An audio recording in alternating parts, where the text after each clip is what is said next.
Hello everyone, today I'm going to talk to you about Katrina.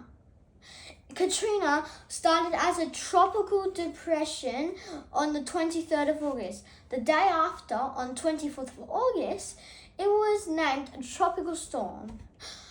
The day after, which is the 25th of August, it was designated as an official hurricane as it passed over Florida, USA.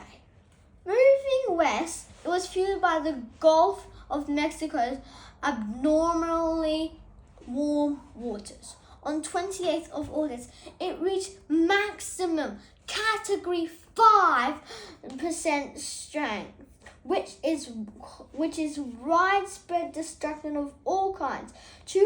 Wind speeds 252 kilometers per hour or more. There was water everywhere.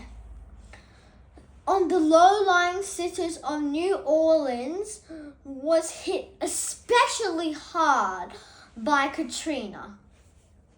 The leaves, which are banks, designed to protect the city from the sea, were broken by huge waves and tidal surges. The damage was so colossal. The floodwaters destroyed buildings and transport and remained for weeks and weeks, ruining vast areas of farmland. The disaster caused a total of 1,800 plus fatalities.